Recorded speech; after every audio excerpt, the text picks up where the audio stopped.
All right, welcome everyone to our fifth webinar as part of our annual symposium. And this year we're focusing on research and campaigns. And we've delved into a number of topics. And today we're diving into research and campaigns specifically focused on LGBTQ people, criminal justice, and safety. Before I go into more detail, I was going to give Ashlei a moment just to mention about the Q&A.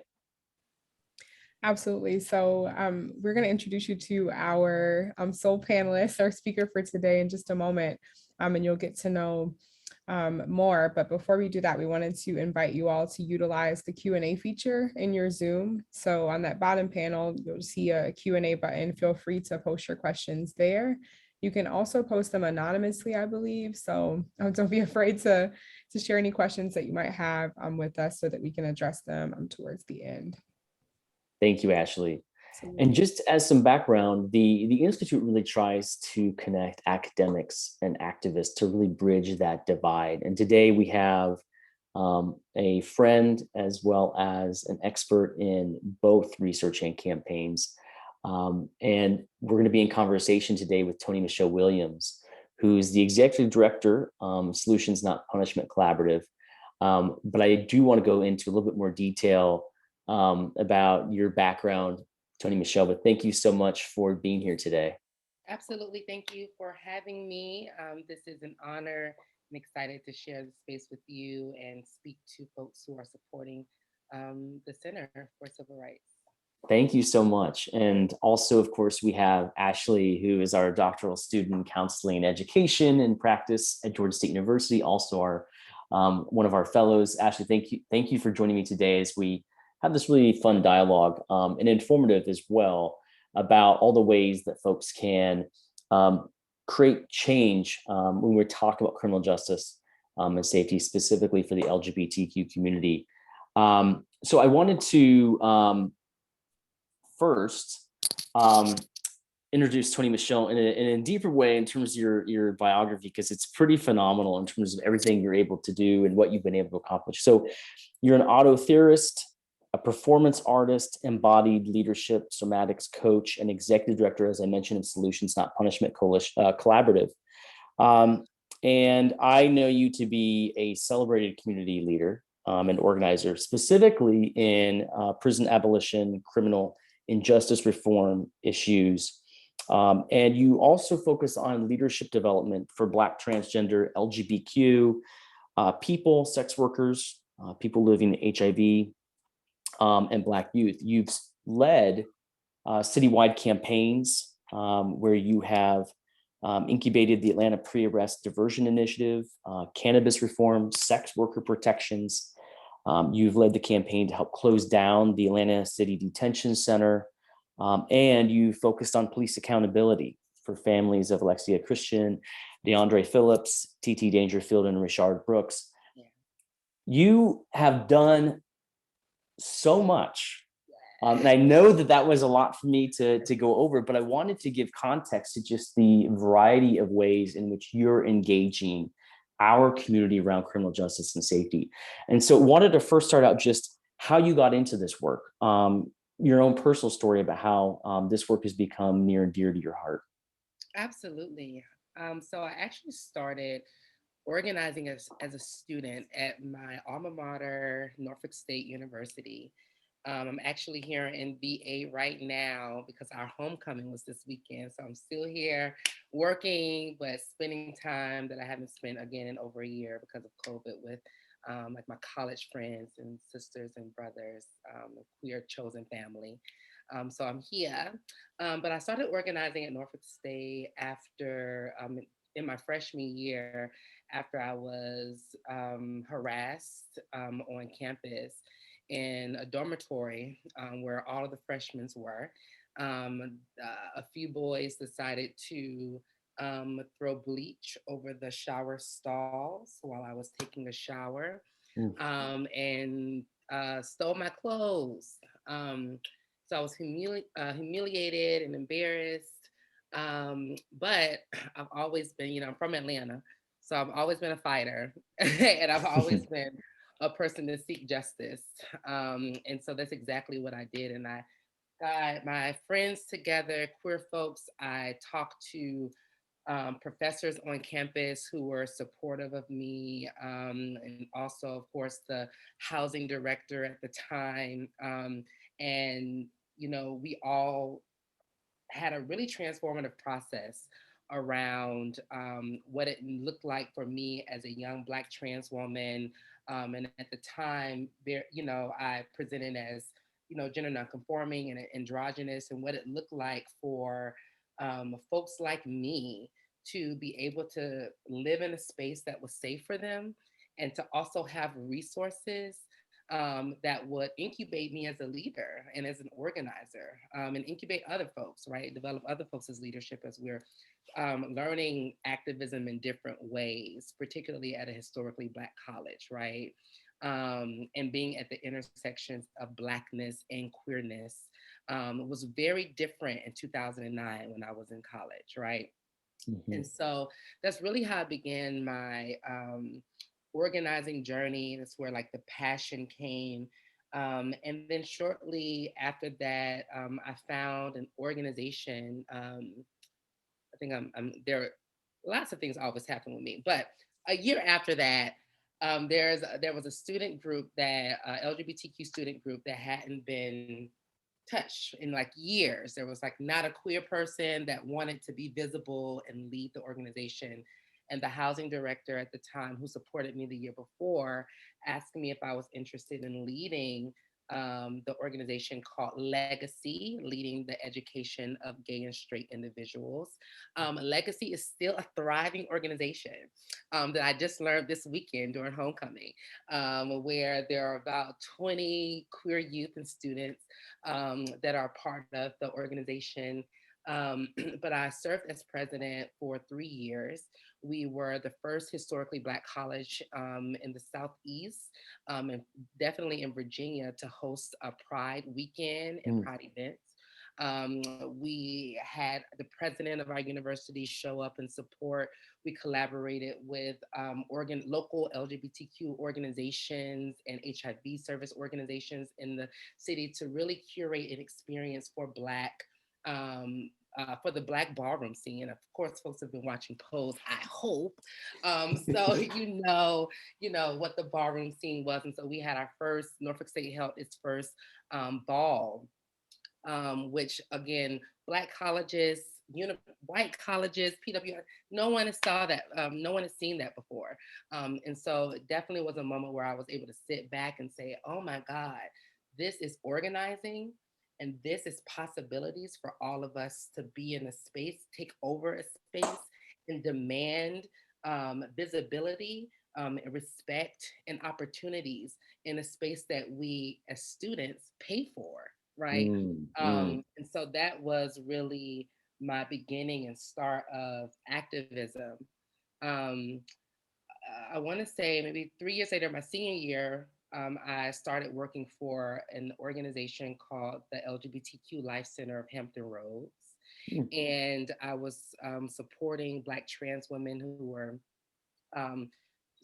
experiencing homelessness. I was an HIV prevention specialist. So, doing HIV and STD tests, talking to youth about, sex education, comprehensive sex education in juvenile detention centers, again, in ways that, particularly Virginia had not had those kind of conversations before, led by Black trans women, right?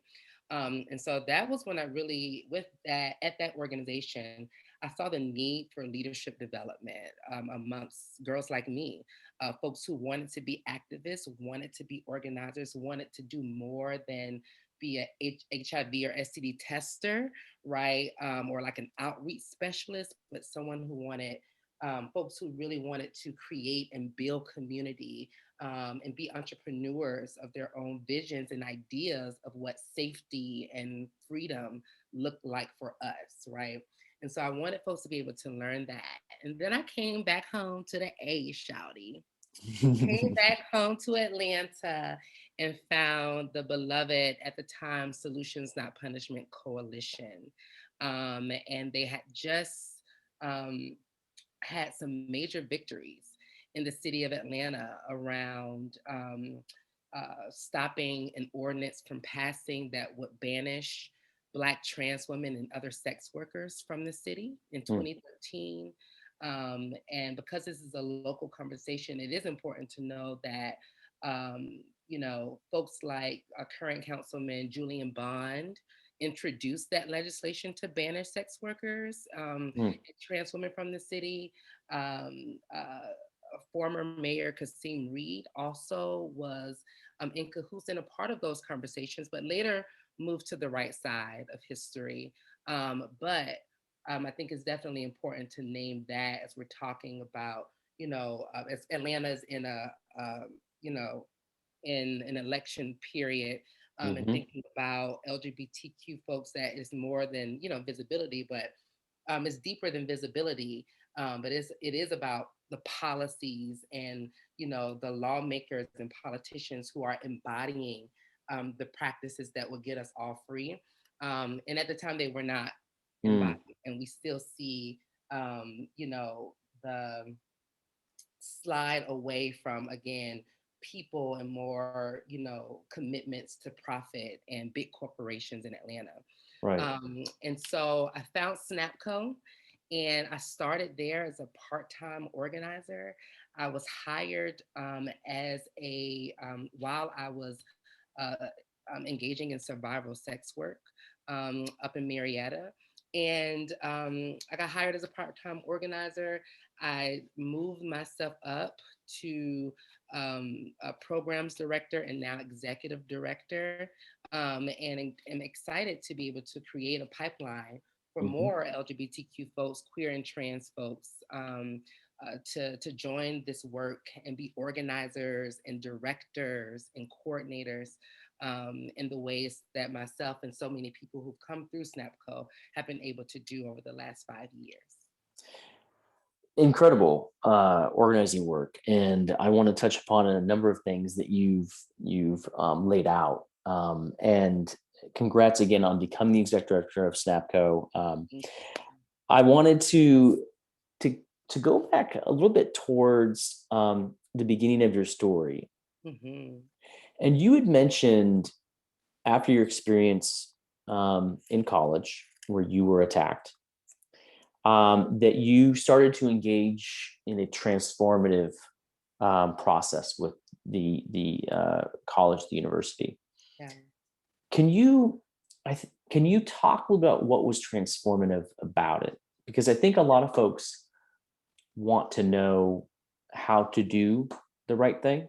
Yeah. I think, and we know from our own data that these things, these attacks happen frequently. What was it about it that you felt was transformative as a process? Yeah, a few things actually. So I want to start by saying when we talk about transformation, Mm-hmm. we know that number one, transformation takes time. Yeah. Okay. Number two, people have to be willing to be transformed in the service of the people who are directly impacted, but then also like in service of each other, right? And so I think that those are like two like guiding principles that I lead when or want to highlight when I'm thinking about transformative experiences.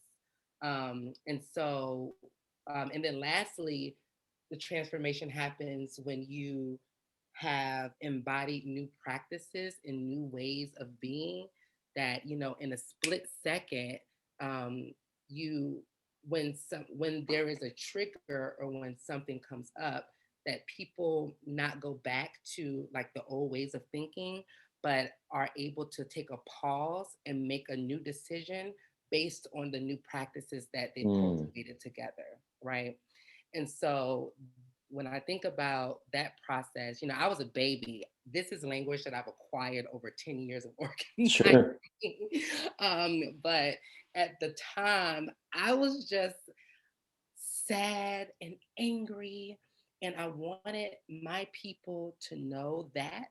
And I wanted my people to stand with me, walk with me, and run with me as I fought for myself. I also wanted people to fight for me. Okay. Let's talk about the transformation. So, number one, I think about, again, people being willing and open, right? So I mentioned a few folks like the director of our housing department at Norfolk State. She actually she's a Black cisgender heterosexual woman.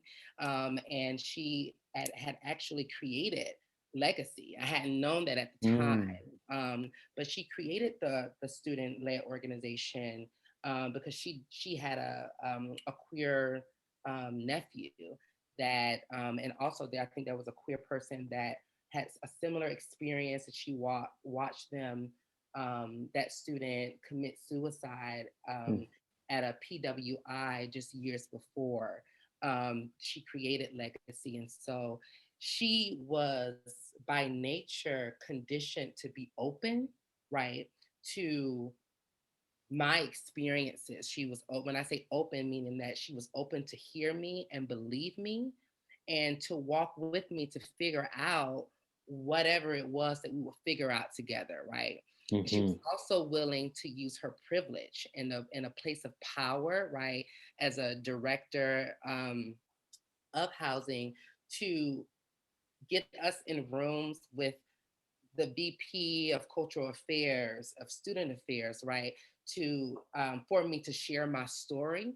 And I think another thing that was just really transformative is that because she was transformed and committed to the service of other folks, like I mentioned, it was an invitation for other people to let their guards down, to be able to receive and hear what my story was. You know, there are a lot of people who doubted, you know, oh, they didn't believe this, that doesn't happen on this campus. That people say, well, what did you do to them? Did you come on to them? Like, what warranted this violence against you? But to have a person and people be able to stand in front of you as allies, not beside you, but in front of you as allies, to handle their people, so that, again, when you're able to share your voice and your story and your light, that people are ready to receive it. That is actually the most transformative things that an ally can do. And so I think that those were, that really set the ground for me to say, hey, like, me being a leader on this campus is possible, right? And that I could take up space as a Black trans woman in leadership at this institution and inside of this community, right? That I chose, but then also that I was paying for. Let's not forget. I think that was like important. And then it was what happened, like then transformation is also, I think the last thing I said, maybe I didn't say it like this, but transformation for me is also about satisfaction. And so I was satisfied with the outcomes. The person there was nothing that really happened to the person other than anger, course. But what I really wanted was, I didn't want them to be kicked out of school. Number one, he was a Black man, right? And as a Black woman, it is also my duty to be transformed in the work. I can't have, and as an organizer and as an abolitionist, right, I can't have the same type of ideologies of, you know, utilizing police in the same ways, punishment, right? Utilizing punishment in the same ways. I knew that both of us had to be restored in some way, and kicking him out of school wouldn't do that for him, nor his family, nor his future, right? So I just needed to be safe. So I was able to move into a different dorm on a different floor with a queer person of my choice. And that was even better. Inside of that, they saw the leadership inside, they saw the leader inside of me. So more satisfaction came when they offered me an opportunity to lead the organization, right? And in addition to that, I became a resident assistant the next year, because I had navigated things that other folks hadn't navigated before, right? Again, violence against queer folks on this campus. I had become a specialist, right, Yeah. at that kind of advocacy. And so it was definitely an investment. One of the, again, a transformative moment was really their investment into my leadership and into the leadership of other queer and trans folks on campus, while I matriculated, as a student there. I'm sitting here taking notes because I appreciate you going deeper into this, because these are what you're describing are lessons to be learned for others who, especially when they're working on university college campuses, but also just in business and in employment. There's key takeaways you're providing. So thank you again for instilling knowledge in us. I so appreciated it. And I want to make sure I give room for Ashlei too to ask questions as well. Ashlei, what are your thoughts at the moment in terms of just based on what Toni-Michelle has shared? Where would you like to have us go next? Yeah, thank you for that. I wanted to just thank you, Toni-Michelle, for sharing your story. And also encourage the folks again to use the Q&A feature or the chat feature if you'd like to join in this virtual conversation with us. But I wanted to express gratitude for you sharing those really vulnerable parts of your story with our audience today. I hope that it's helpful in helping folks to understand like what this organizing work could look like based on our own personal experiences. So I know that Ryan mentioned earlier that one of our big goals with this symposium is connecting activists to, I'm sorry, activists to academics. Yeah. And yes. And so all of the transformation that you talked about, right? I wonder if there's any specific data that you relied on in order to make those important decisions in terms of the work that you were doing and the work that you were delegating as a leader, like if there's any data sources, whether it be a website or other organizations, or maybe informal sources of data that you collected from folks that you were working with. What did that look like for you? Oh, that's a great question. At the time, this is give away my age. This was like 11 years ago. So at the time, there was no data. The data came from storytelling. So one of the things that curated me as an organizer was that, when I prepared myself for that meeting with the Vice President of Student Affairs, Mama Lo is her name. I knew that I couldn't be the only person in the room sharing that story, that there actually were other people on campus who had similar experiences, maybe not, getting bleach sprinkled over their showers, but there were students who wanted to be in love in public and were discouraged to show public affection in classes or during games. And so I wanted to make sure that everyone had, I wanted to center the collective and uplift the collective and not just center my story, which I thought was just really important. I don't know, when I'm thinking about it, I'm like, girl, why did you do that? That was so smart of you. But in hindsight, it was just, I just really wanted to, I just knew that, as a Black trans woman, people do not believe us. They don't believe us. And so when other people have stories similar to it, it's important for everybody's voice to be heard and collectivized. I don't know if that's a word either. Sure. So yeah, that piece. And I think that, that is actually what inspired my work with SNAPCO in my first year. In my first year, I was tasked in 2015, was tasked with creating a cohort, a program called the Atlanta Trans Leadership Project, to bring together trans activists in the city of Atlanta who were, formerly incarcerated folks, just folks who wanted to organize and build power, like Raquel Willis, who was a part of that first cohort, Again, there were a few sex workers and folks living with HIV inside of that. And we led our first participatory research project called The Most Dangerous Thing Out Here is the Police. And what we did is that we called people all across the country, researchers, data collection specialists, all of the folks, publicists, writers, to support us in curating this report. We led a survey, a 2-month survey, collecting stories of over 85 Black and Brown trans women and folks in the city of Atlanta, where we found that 1 in 12 of the folks that we had surveyed, particularly the trans women that we had surveyed, were had been sexually harassed by Atlanta Police Department. We also found that 32% of the trans folks that we surveyed had called the Atlanta Police Department for support or help, but then were arrested instead, right?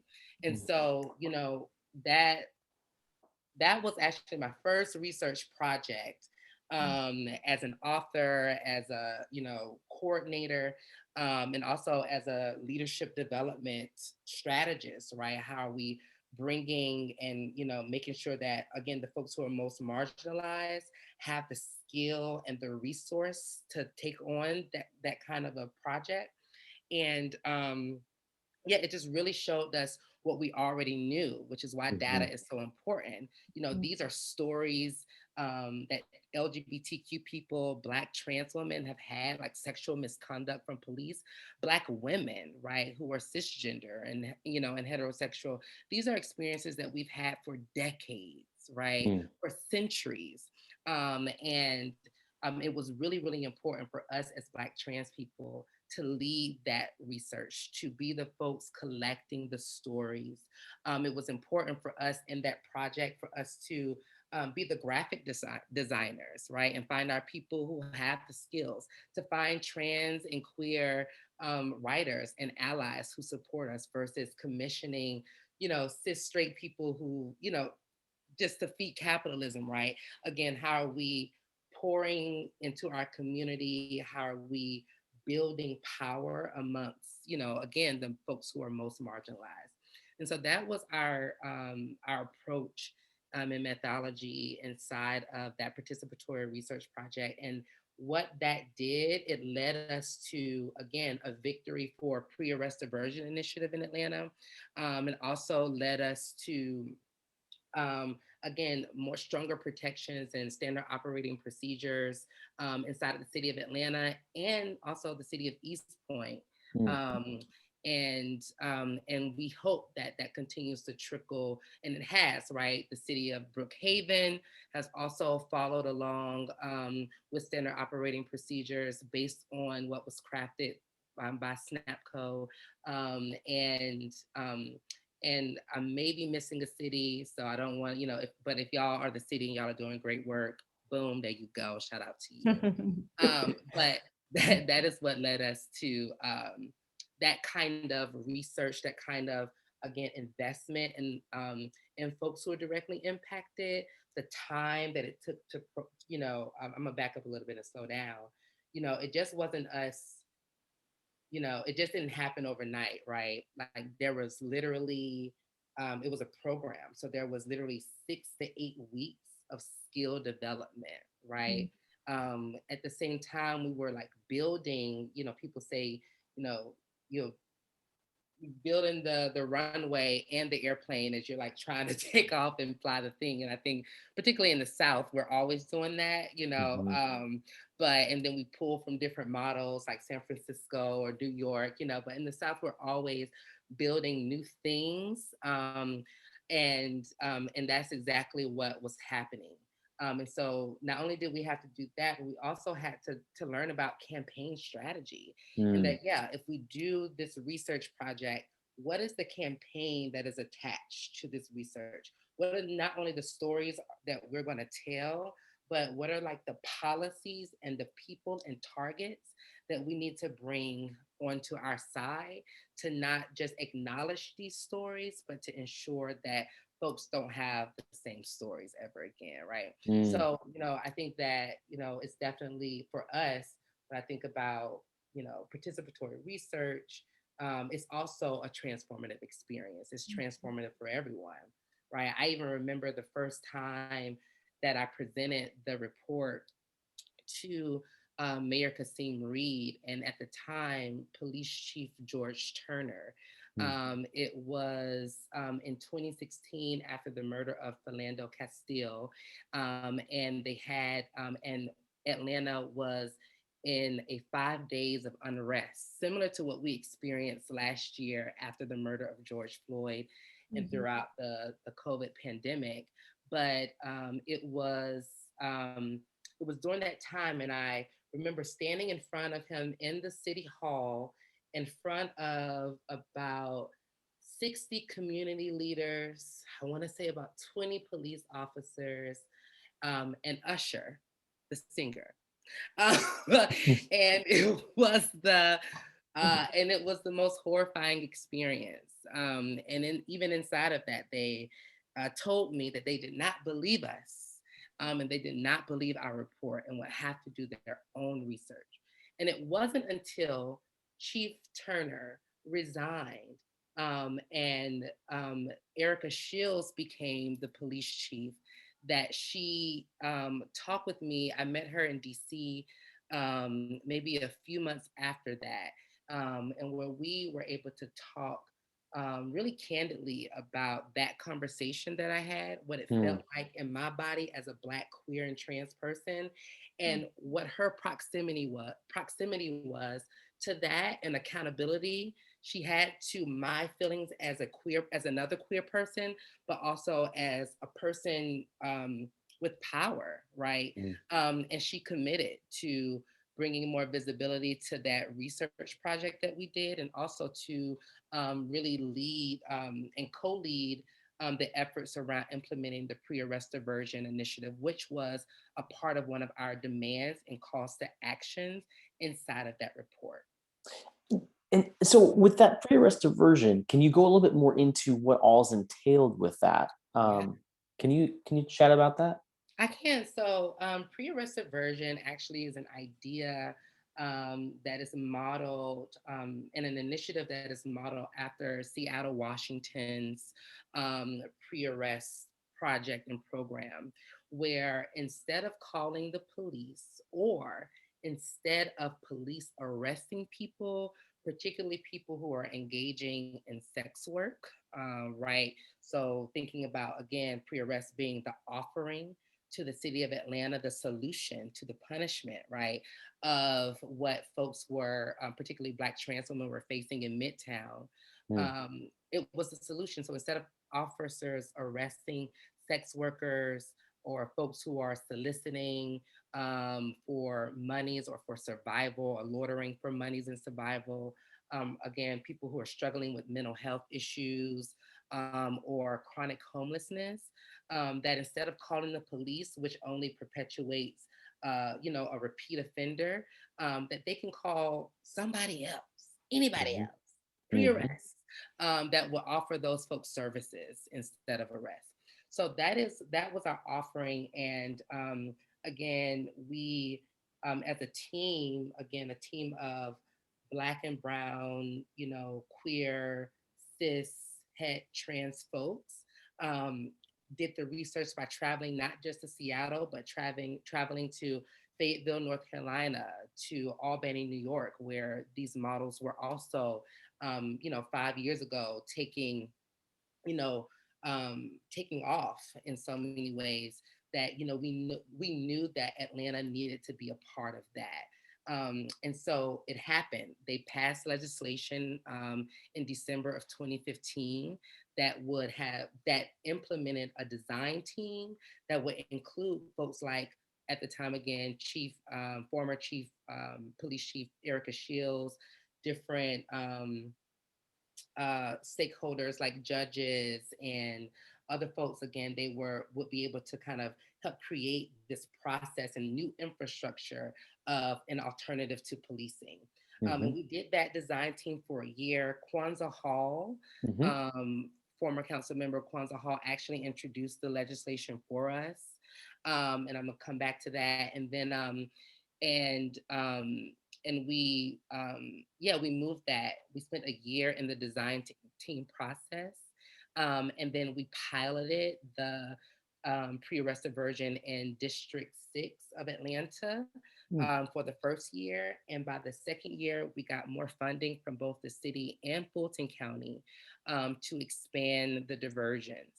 Now, just time flies when you're having fun. 4 years later, since our initial pilot, we cover the entirety of Atlanta, the city of Atlanta and Fulton Wow. County. And now you can call ATL 311 for the people who are experiencing those things instead of calling the police on them, because we know that when the police interacts with Black people, I was just talking to somebody about this morning, that in so many ways that is attempted murder, right? When you are white and you call the police on Black people, you are attempting murder on their lives. And so this effort and initiative was to counteract that. In addition to, again, supporting Black trans women and other Black folks, not just trans women, but queer people, again, cis het women who are engaging in survival sex work. Well, and do you think, do they produce a report every year to kind of give you an idea of what's happening, or what is some of the accountability practices that they have to adhere to? So if you want to learn more about it has been renamed since its expansion, again, expanding throughout the entirety of city of Atlanta and Fulton County, and also holds a staff of 38 folks. Shout out. Wow. But if you want to learn more, their website I can put in the chat for you all. Sure. The new name of the initiative is Policing Alternatives in Diversions, right? And it was so necessary to shift the name because it's more than pre-arrest, right? It is the entirety and the holistic approach of how we are offering alternatives to policing.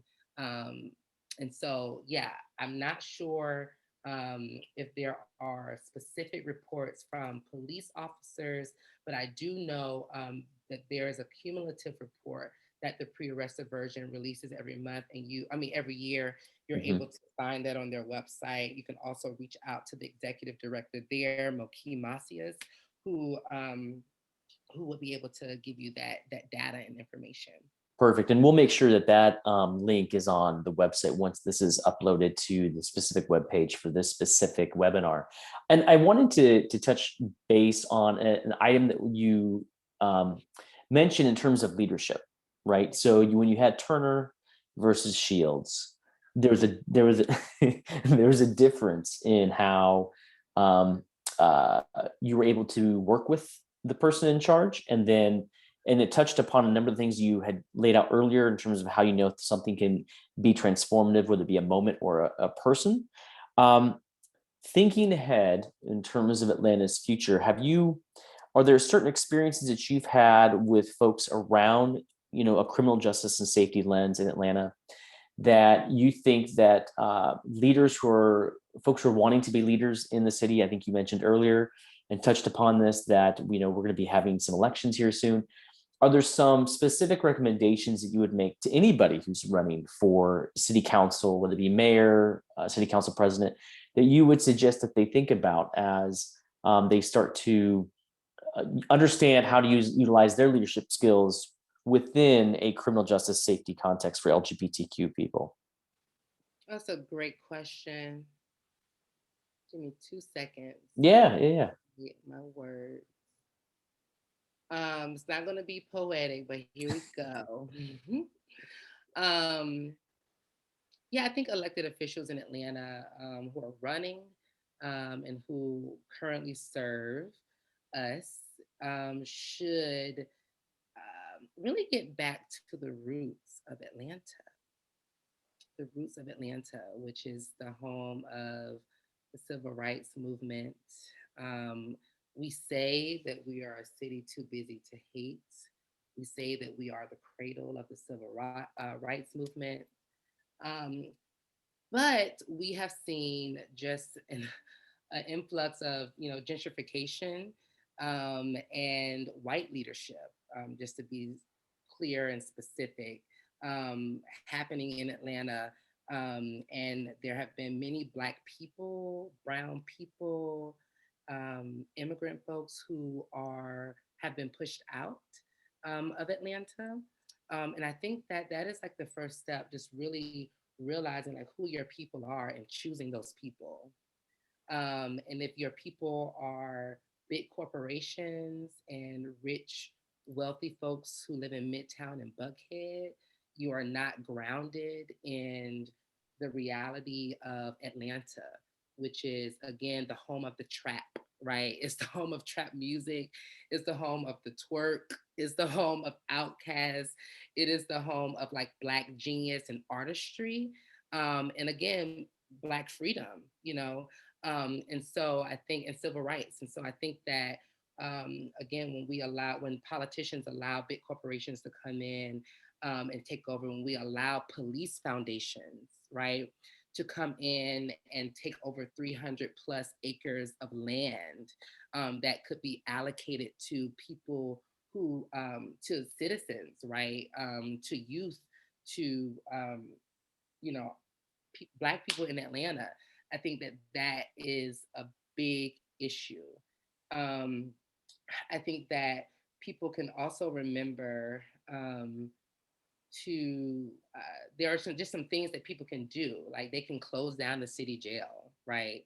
They can close down the Atlanta City Detention Center and reallocate those funds to projects, programs, businesses, and all of the things that can incubate and sustain Black communities and Brown communities and LGBTQ plus communities, youth, right, in the city of Atlanta. And we know that the extra jail is used to house people who are not murderers, who are not rapists, but who are ticket and traffic violators, jaywalkers, and maybe even a sidewalk spitter, right? And those folks do not deserve to be in a cage. And those resources can be reallocated. And so the first thing that people can do, if you are thinking about leadership, is think about the budget. Who's getting the most money and why? Why is the police budget the most expensive budget when there is research on top of research that proves that Black communities, Brown communities do not trust the police, and that there is a stale relationship based on the multiple murders of Black people in our city. We can start with Katherine Johnston in 2006, who was a 80 plus year old woman who was shot and killed in her home, right? Because the police officers in 2006 raided the wrong home, right? Think about Alexia Christian, a bisexual woman who was shot 10 times in the back of an Atlanta Police Department police officer's car, right? Thinking about Rayshard Brooks, just last year, who was literally intoxicated and all he wanted to do was go home. And when he realized that he wasn't going to get home, whether, dead or alive, right, he did what he thought he should do to keep himself safe, right? And we literally saw that it still didn't even put police officers in more danger, right? So I think leaders should be asking themselves those questions, being grounded in the experiences of the families who've lost their loved ones and the experiences of organizers and activists and social justice organizations, and grounded in, institutions like the Center for Civil and Human Rights, right? And the LGBTQ Institute that is really focused on bringing these communities together who have the solutions, right? I think that those are the biggest takeaways for me. And the last takeaway that just came to me, I'm so sorry, and I'll stop there, was that to stop creating these gosh darn task force, because they don't work. and y'all are wasting our time. And y'all are wasting many resources because you are not prioritizing, again, the labor and the research of the folks who are most marginalized, who you bring to these task force.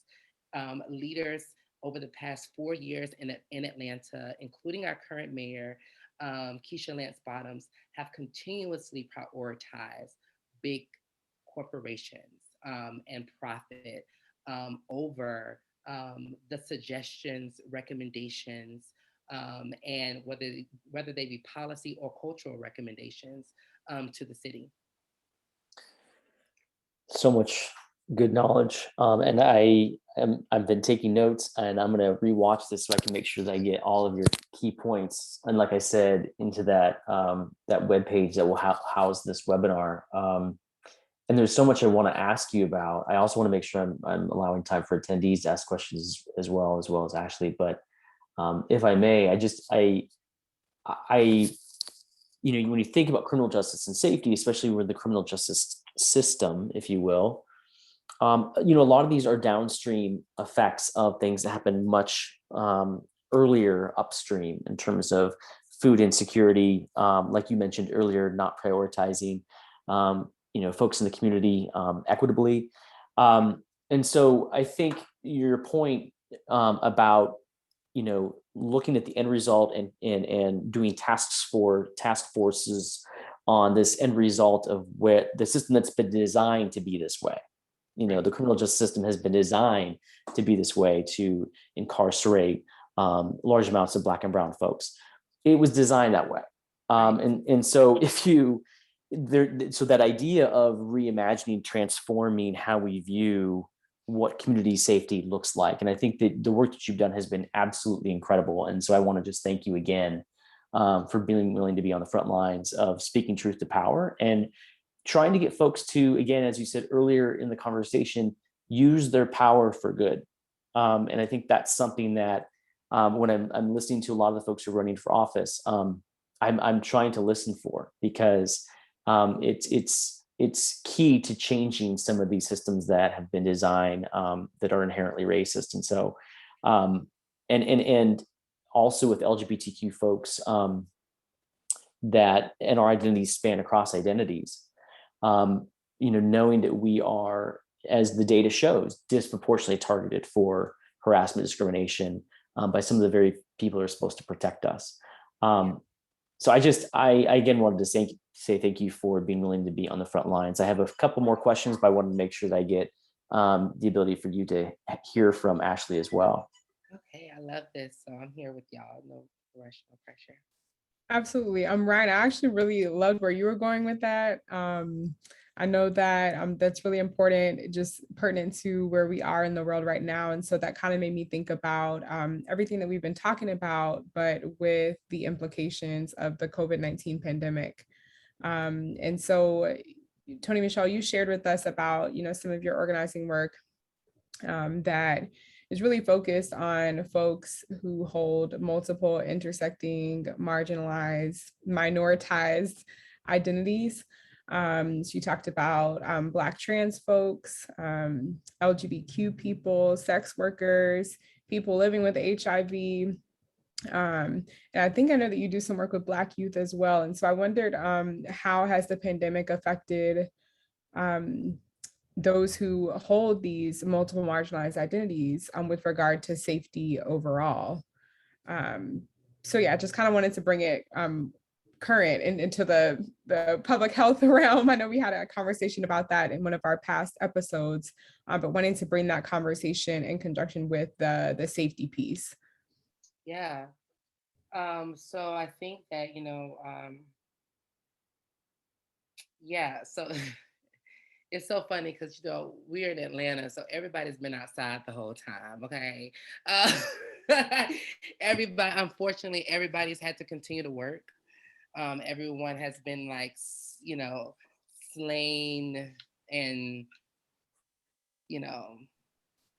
it's just, I just think about the word that keeps what's happening in my body and in my face. It's just the thought of capitalism, right? It's just like capitalism just destroys our bodies. It destroys our mental health, our spirit, our sense of belonging, sense of safety. I mean, it just destroys it all. And so, even though so many of us were, outside, the world sees us partying all the time, but the narrative wasn't that people literally had to go to work each day in the state of Georgia, right? In this country. It wasn't happening around the world, but people had to literally physically go into work each day for the most minute kinds of tasks, right?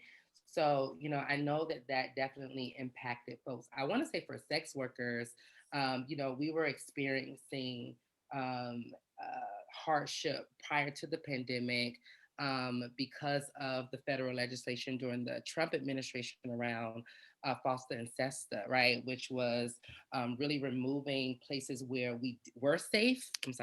Where we were safe and where we did work on online platforms like Backpage, like Craigslist, that those spaces were taken away from us, right?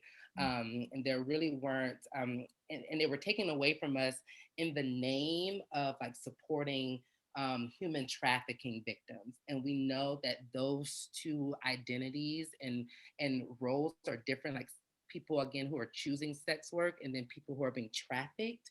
Those are two different things, right? And so we were already experiencing those hardships. But what happened was OnlyFans.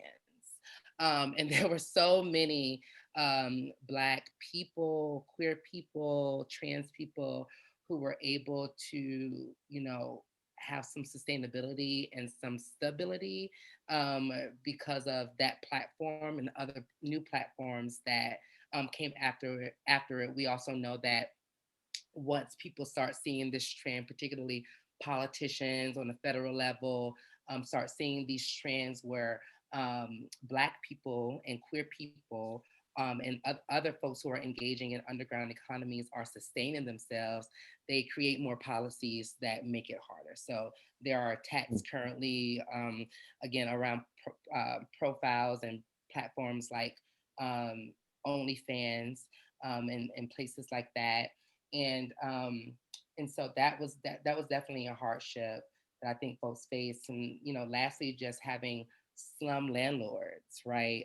Particularly LGBTQ folks who are sharing housing with folks. We saw that was really hard for folks to be sharing housing during the pandemic and having different needs. Some folks had to show up and go to work, and some folks had, compromised immune systems, but they couldn't live together, right? And we saw that kind of separation and misalignment throughout the pandemic. And SNAPCO, we were able to support folks, 16% of our folks last year with rental assistance, emergency housing during that time.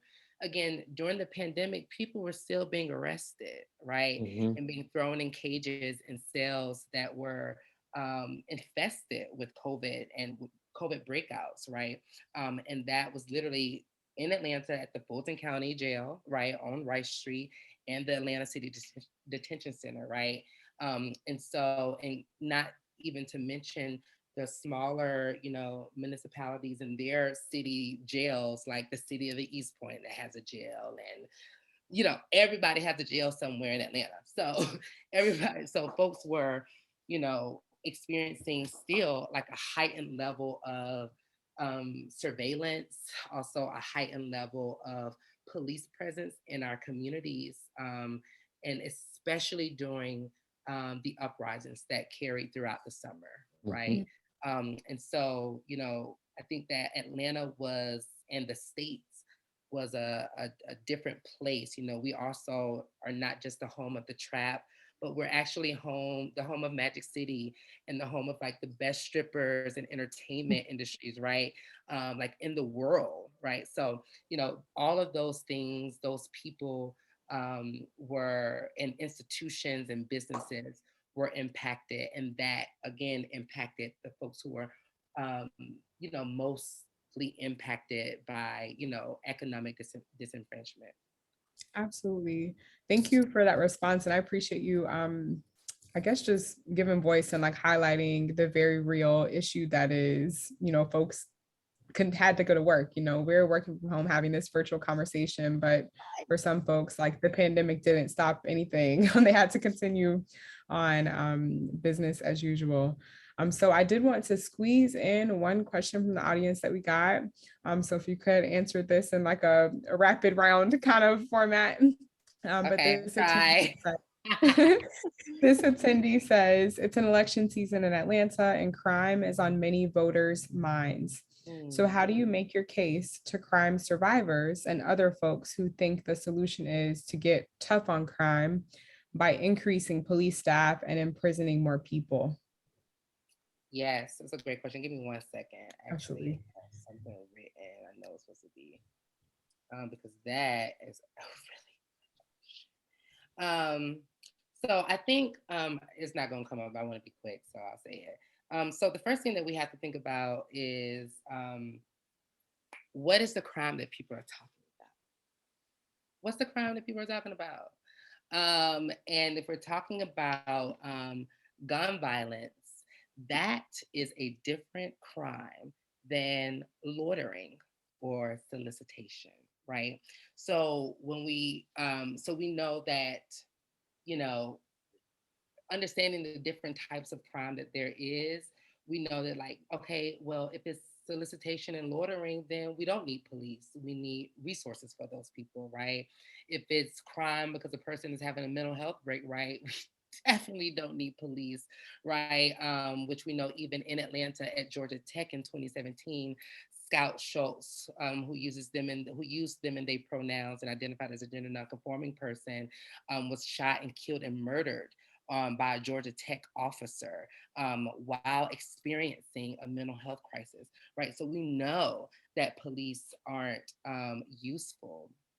And so it's really important for us to challenge lawmakers in their messaging and talking points, because that's really all they're giving right now. They're just giving messages, they're giving the same kind of talking points, law and order, the same talking points that Trump had made, the same talking points that Reagan made. But we are in a Black city where there, and again, the cradle of the civil rights movement, where there are many organizations and many people who have the solutions to these problems.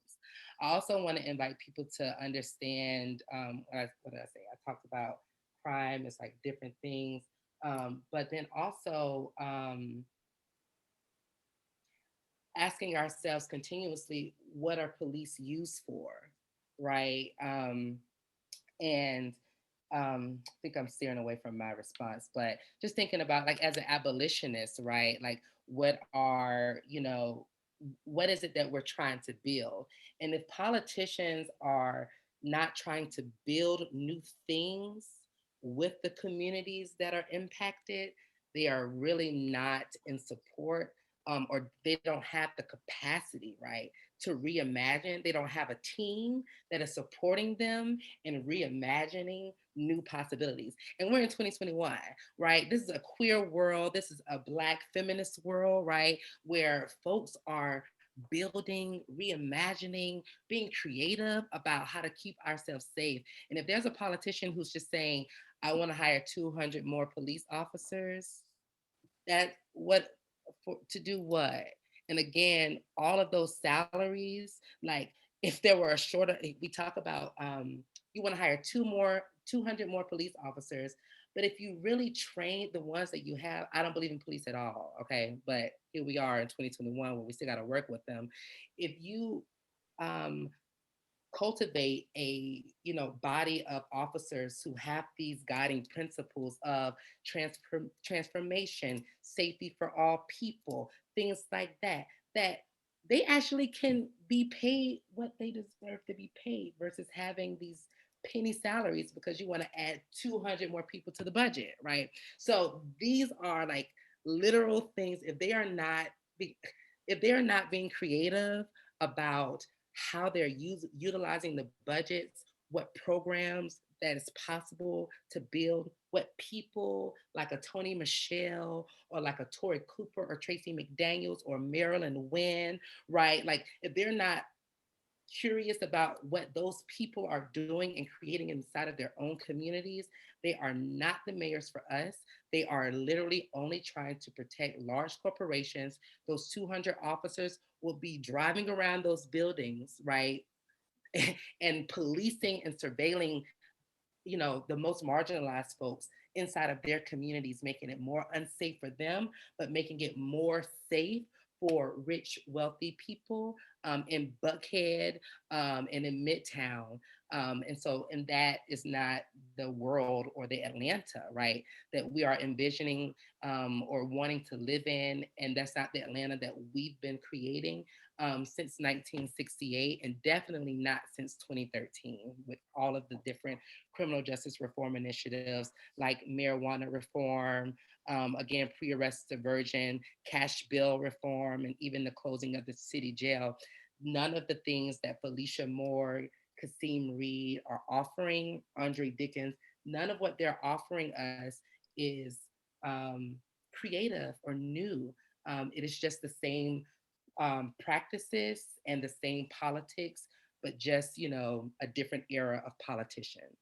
Right. Mm, mm.